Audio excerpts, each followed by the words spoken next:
મારી સાથે જરા વિશેષ કરી જે વિદ્યાર્થીઓ બેઠા છે જરા જોરથી બોલજો, ભારત માતા કી, ભારત માતા કી। આ ટીવી વાળા બેસી જાઓ, મીડિયા વાળા જરા બેસી જાઓ નીચે સેટ કરીને।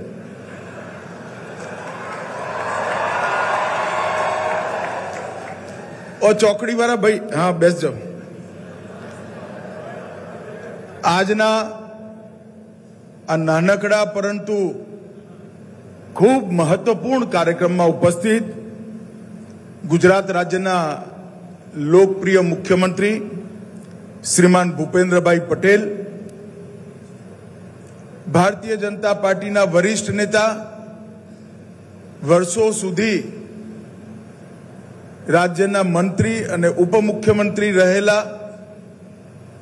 अमरा नेता श्री नितिन भाई पटेल, केपी विद्यार्थी ये जो ट्रस्ट चाले छे एना प्रमुख श्री सतीश भाई पटेल, आजना मुख्यदाता राजू भाई मावावाला, भारतीबेन, श्री रमेश भाई मेघवाणी ग्रुप, श्री दिलीप भाई पटेल, श्री दयाभाई, श्री मधुसूदन भाई અને આજના કાર્યક્રમમાં ઉપસ્થિત સમાજના સૌ અગ્રણીઓ, મોભીઓ અને જેમની જોડે હું વાત કરવા આવ્યો છું એ વિદ્યાર્થી ભાઈઓ અને બહેનો સૌને નમસ્કાર।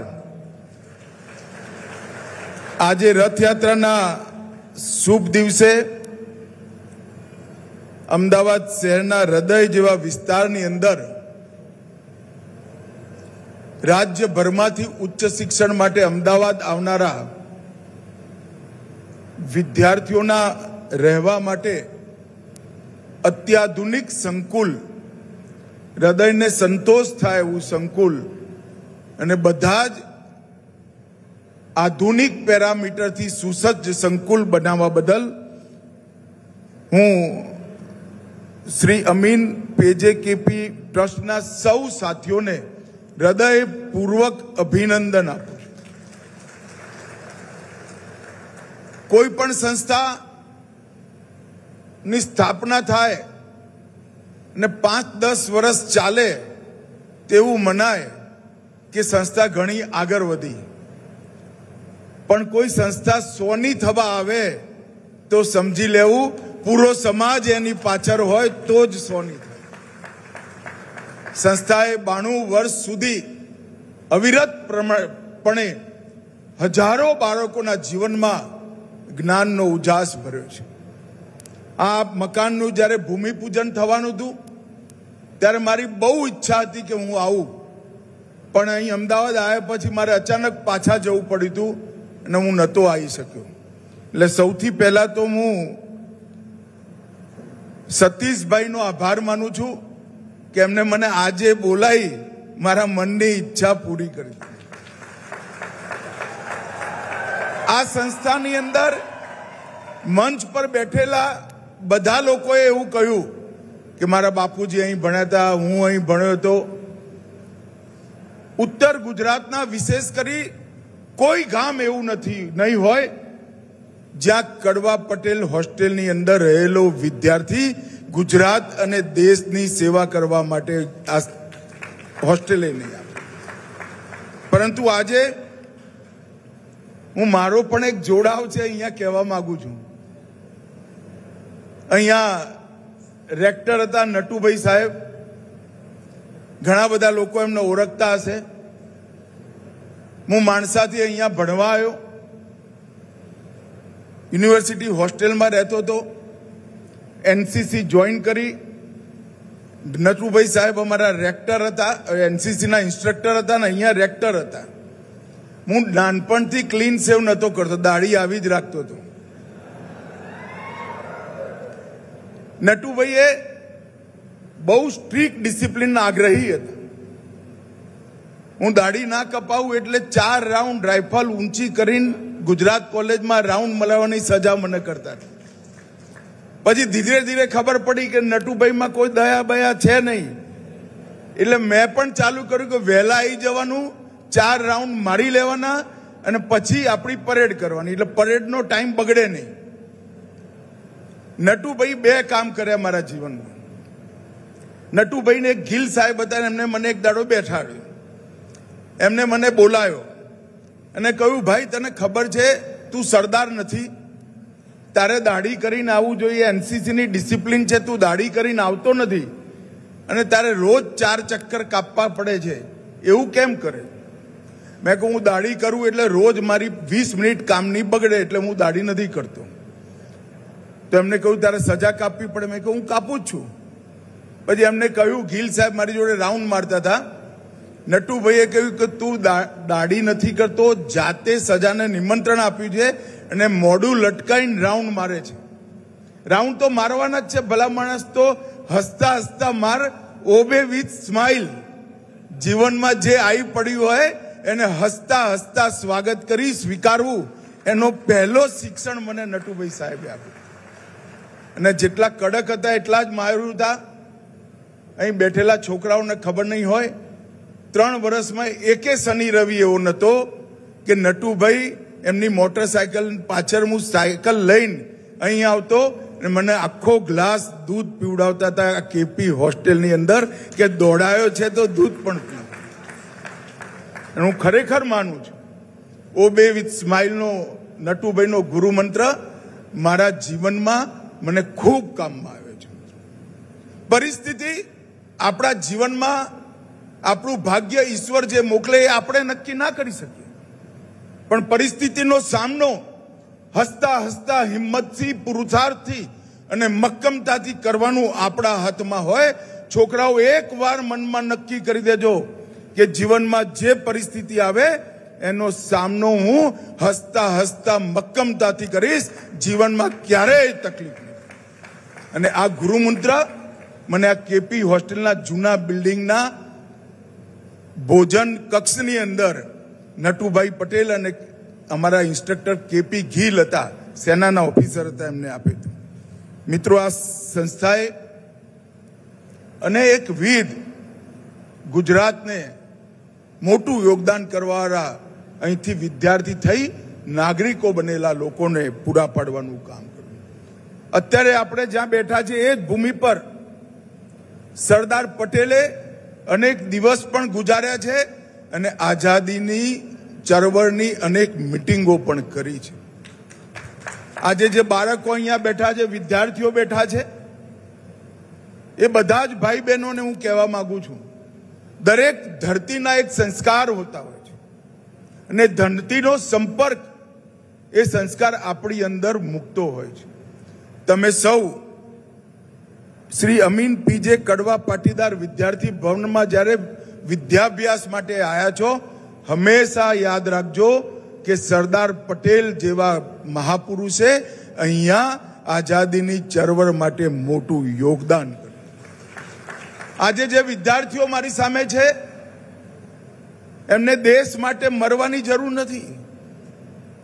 અમે બધા જ્યારે મોટા થયા ત્યારે પણ દેશ માટે મરવાની જરૂર નથી. આપણા પૂર્વજોએ કામ કરી આઝાદી આપી દીધી, આપણે આઝાદ થઈ ગયા એટલે આપણે મુક્ત નથી થયા. દેશ માટે મરવાની જરૂર નથી, પણ દેશ માટે જીવવાની જરૂર છે. તમે જે કંઈ કરો જીવનમાં એ દેશ માટે કરીશ. સારા સીએ બનો તો દેશ માટે, સારા ડોક્ટર બનો તો દેશ માટે, આઈએસ, આઈપીએસ, વ્યાપારી અરે નાગરિક બનો, ગૃહિણી બનો તો પણ દેશ માટે હું કામ કરીશ. એ ભાવ જ્યાં સુધી શરીર રહે ત્યાં સુધી આપણે જાળવી રાખવું. મિત્રો, આજે મેં થોડુંક જ મકાન જોયું છે જે આધુનિક વિચારો સાથે આનું આયોજન કર્યું છે. સતીશભાઈને હું ખરેખર હૃદયપૂર્વક અભિનંદન આપવા માંગુ છું. 1929 થી અને એક પ્રમાણે 1932 થી ચાલુ થઈ રહી યાત્રાને તમે એક પ્રકારથી ઉચ્ચતમ શિખર પર પહોંચાડવાનું કામ કર્યું છે. અને ઘણા દાતાઓ અહીંયા બેઠા છે, બધાએ આ સંસ્થા સાથે કોઈ ને કોઈ રૂપે જોડાયેલા છે, પરંતુ એ સૌએ પણ પોતાના જીવનમાં આ કડવા પાટીદાર હોસ્ટેલે જે યોગદાન આપ્યું અને એના લીધે એમના જીવનમાં જે પ્રગતિ થઈ એ આવનારા દિવસોમાં અનેક બાળકોના જીવનમાં થાય એના માટે દાન આપ્યું છે. માવાવાળા સાહેબ અને સૌ દાતાઓનો હું હૃદયપૂર્વક ધન્યવાદ કરવા માંગુ છું કે આ સંસ્થાને તમે આગળ વધારવાનું કામ કર્યું છે. લગભગ 1000 બાળકો, 1000 વિદ્યાર્થીઓ ઉચ્ચ શિક્ષણ માટે અહીંયા રહી ભણશે અને જે ગામમાં સગવડ નથી ઉચ્ચ શિક્ષણની એ ગામમાંથી આવીને ભણશે. એમના જીવનમાં નિશ્ચિત રૂપે ઉજાસ ફેલાવાનો છે.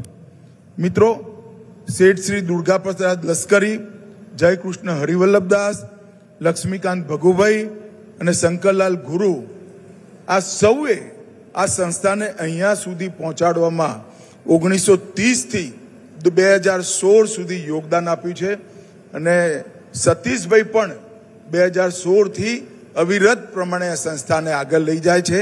એ આપણા સૌ માટે આનંદનો વિષય છે.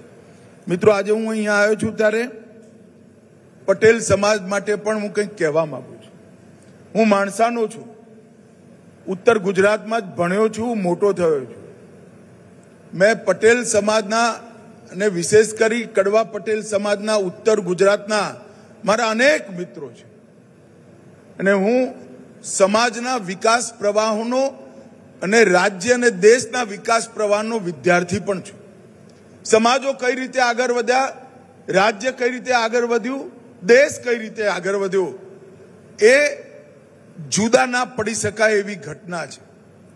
હું આજ નિશંકપણે કહેવા માંગુ છું કે કડવા પટેલ સમાજે ગુજરાતના વિકાસમાં ખૂબ મોટું યોગદાન આપ્યું છે અને એના વિકાસને આગળ ગુજરાતનો વિકાસ અને પટેલ સમાજનો વિકાસ બેના ગ્રાફ જોશો તો બે સમાંતરે જાય છે.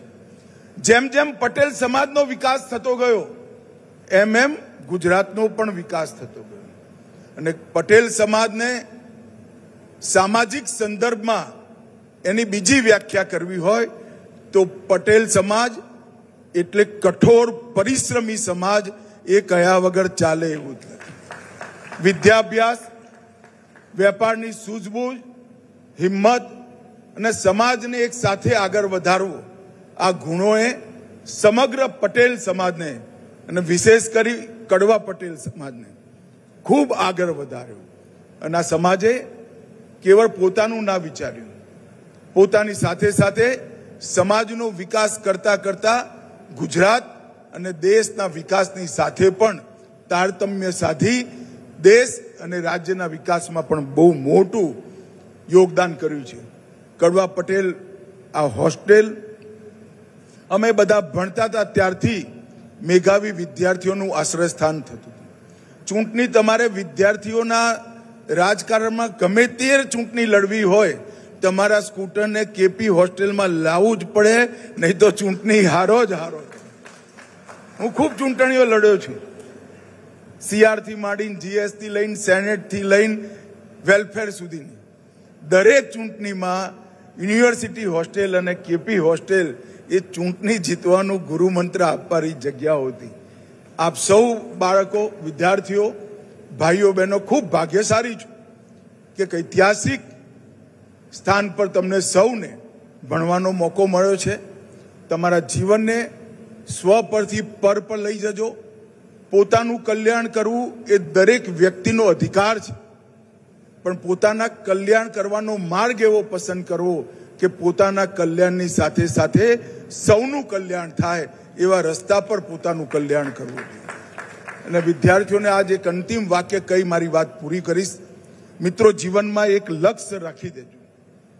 લક્ષ્ય વગરનું જીવન જો તમે જીવવાનો પ્રયાસ કરશો તો સમય તમને ઘસડી જશે, અને લક્ષ્ય નક્કી કરી જીવન જીવવાનું નક્કી કરશો તો તમે સમયને ઘસડી જશો.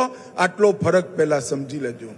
જીવનમાં એક લક્ષ્ય નિશ્ચિત કરજો અને એ લક્ષ્ય પ્રાપ્ત કરવા માટે પુરુષાર્થ, એ લક્ષ્ય પ્રાપ્ત કરવા માટે નક્કી કરેલા રસ્તા પર જ જવાનું, શોર્ટકટ નહીં લેવાનો.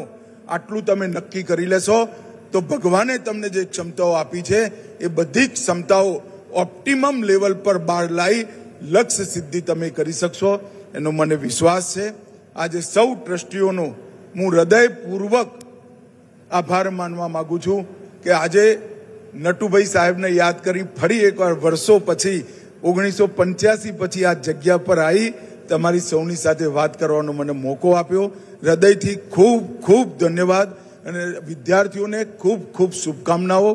ભારત માતા કી જય. આભાર માનનીય મંત્રીશ્રી.